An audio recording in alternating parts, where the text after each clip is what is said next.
Em nome do Pai, e do Filho e do Espírito Santo. Amém.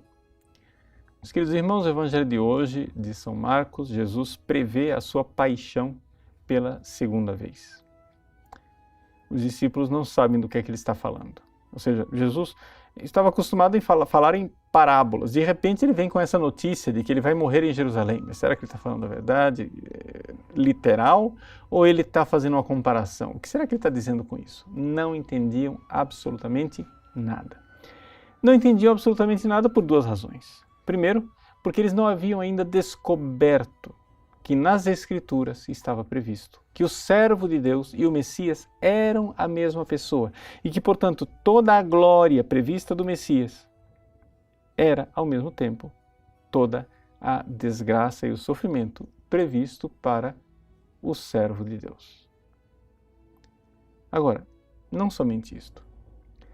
Nossa própria deformação interior, nós, por causa do pecado original, somos chamados a uma espécie de grandeza desordenada longe de Deus, como Adão e Eva. Sereis como deuses. E então os discípulos, logo em seguida, já começam a disputar quem vai ser o maior, etc. e tal. Pecado, claramente, o pecado da soberba. E o pecado da soberba é muito grave. O pecado da soberba é grave por duas razões. Primeiro, a gente vê os pecados como, por exemplo, a pessoa que bebe demais, que faz sexo desregrado, uma pessoa muito apegada ao dinheiro, etc. e tal.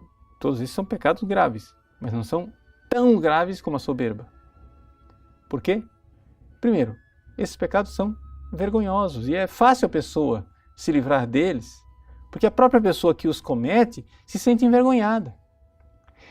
Já o soberbo, que tem pecados espirituais, que se acha muito virtuoso, se acha muito melhor do que os outros, dificilmente ele se dá conta da sua soberba.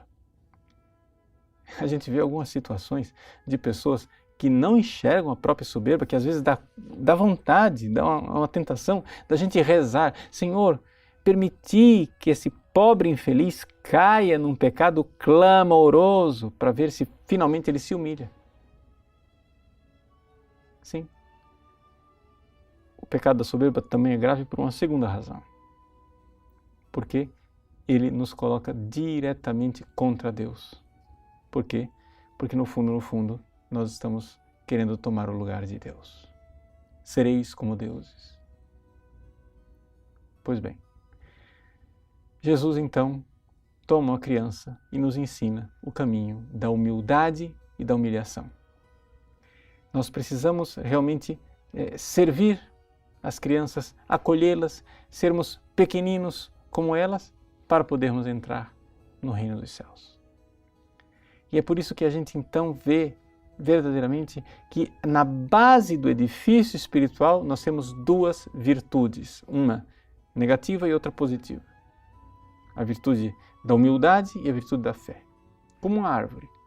A árvore, ela para crescer, se você vai ter uma árvore de 5 metros de altura, você precisa que essa árvore tenha raízes muito profundas. A raiz é a fé. Mas a raiz não vai ser profunda se você não cavar o buraco. Ou seja, se lenta, gradualmente, pacientemente as raízes não forem se escondendo humildemente no seio da terra, se tivermos isto, teremos um edifício com uma base muito sólida. A humildade nos dá essa solidez. Então, você quer crescer espiritualmente? Você quer realmente que a sua vida de oração faça você ter uma vida de comunhão cada vez maior com Deus? Então, humildade. Se humilhe na presença de Deus. Essa é a realidade mais importante quando você vai começar qualquer oração, qualquer atitude nossa diante de Deus. A primeira coisa, uma humildade, uma humilhação, que nós mostremos para Ele que somos capazes de nada e sem Ele nós nada somos. Que isso seja sincero. E aí então estaremos no caminho do Cristo, porque somente quem vai neste caminho de paixão e morte que leva a Jerusalém é que poderá ressuscitar na Páscoa. Deus abençoe você. Em nome do Pai, e do Filho, e do Espírito Santo. Amém.